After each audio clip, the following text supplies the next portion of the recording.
Tapi, apakah Indonesia benar-benar siap menghadapi perdagangan bebas APEC 2020?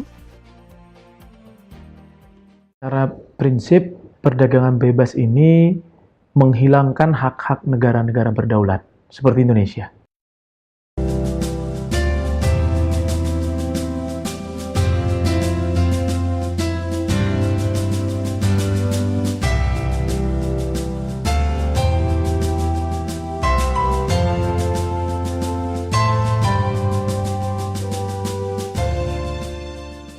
Populasi gabungan negara anggota APEC mencapai 3,4 miliar manusia. Jumlah ini hampir separuh dari total populasi dunia, yaitu 7,1 miliar penduduk. Bila perdagangan antara anggota APEC semakin mudah dan produk semakin murah, maka populasi ini bakal menjadi pasar yang menggiurkan. Ya, end user pertama tentunya kita mendapatkan barang-barang yang lebih murah dan berkualitas. Ya, kedua juga kita bisa mendapatkan bisnis ataupun mendapatkan industri yang lebih kompetitif. Ya, karena liberalisasi ini meningkatkan kompetisi dan membuat competitiveness itu juga meningkat. Yang ketiga yang lebih baik lagi, terutama untuk end user masyarakat pada umumnya ya, itu adalah ada banyak hal yang bisa dipelajari dari negara-negara anggota APEC lainnya, seperti penguatan institusi ekonomi, yang memang bukan tidak terasa langsung, tetapi pada akhirnya ini akan menyebabkan manfaat juga kepada para konsumen ataupun masyarakat pada umumnya. Pengurangan tarif impor secara terus-menerus adalah salah satu yang diupayakan APEC. Ini berarti harga barang-barang dari luar negeri lebih murah.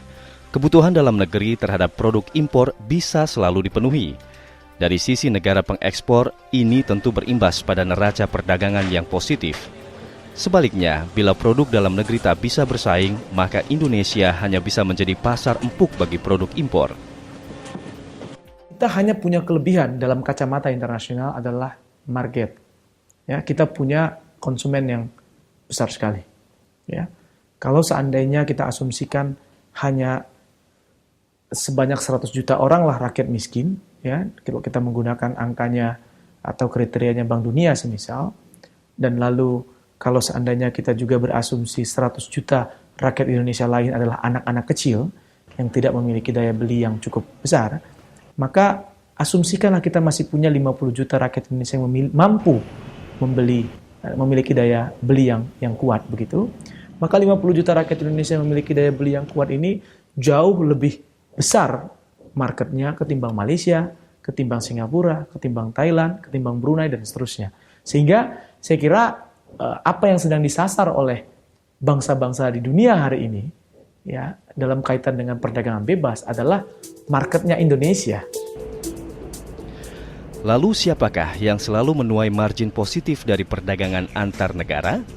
Negara yang memiliki rencana strategis pada produk-produk utama ekspor mereka akan berpeluang besar mencetak surplus. Infrastruktur dan sumber daya manusia yang baik turut memperkuat daya saing dengan negara lain. Inilah pekerjaan rumah Indonesia.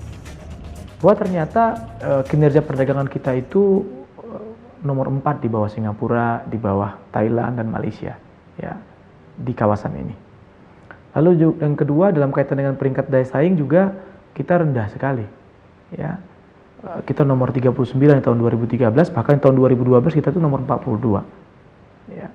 Lalu yang ketiga, produktivitas tenaga kerja kita juga itu urutan 34, jauh di bawah anggota-anggota ASEAN atau Brunei, ya, Thailand dan seterusnya. Badan Pusat Statistik mencatat nilai perdagangan Indonesia terhadap negara anggota APEC lainnya mencapai surplus pada tahun 2011, besarnya 12,1 miliar dolar Amerika. Namun pada tahun 2012, nilai ekspor Indonesia lebih kecil dari impor. Akibatnya, neraca perdagangan menjadi defisit. Besarnya mencapai 7,2 miliar dolar Amerika. Nilai defisit paling besar berasal dari 3 negara Asia. Dengan Singapura, Indonesia defisit sebesar 8,9 miliar dolar Amerika. Dengan Cina, Indonesia defisit 7,7 miliar dolar. Dan dengan Thailand, Indonesia defisit 4,8 miliar dolar. Saya kira salah satu jalan yang perlu ditempuh oleh pemerintah adalah membatasi impor. Ya, itu wajib hukumnya.